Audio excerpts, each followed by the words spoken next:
Once upon a time, the Indian king Udayana visited Pindola, a disciple of Buddha, who was meditating in a forest. The king asked him, "Honored teacher, how is it that the disciples of Buddha can keep their bodies and minds pure and untempted by lust, although they are mostly young men?" Pindola answered, "Noble Lord, Buddha has taught us to respect all women. He has taught us to look upon all old women as our mothers, upon those of our own age as our sisters, and upon younger ones as our daughters. Because of this teaching, despite their youth, the Buddha's disciples are able to keep their physical and mental purity and resist lustful temptations. But honored teacher, one may have impure thoughts of a woman the age of a mother or a sister or a daughter. How do the disciples of Buddha control their desires?"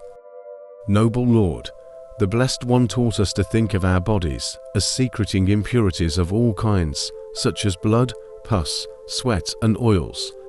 By thinking thus, we, although young, are able to keep our minds pure. "But honored teacher," still insisted the king, "it may be easy for you to do this, as you have trained your body and mind and polished your wisdom. But it would be difficult for those who have not yet had such training.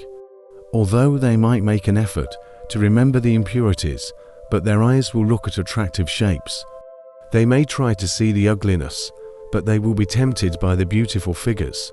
The young men who follow the Buddha must have another explanation for their ability to maintain moral behavior." Pindola replied, "Noble Lord, the Blessed One teaches us to guard the doors of the five senses. When we see beautiful figures and colors with our eyes, when we hear pleasant sounds with our ears, when we smell fragrance with our nose, or when we taste sweet things with our tongue or touch soft things with our hands, we are not to become attached to these attractive things.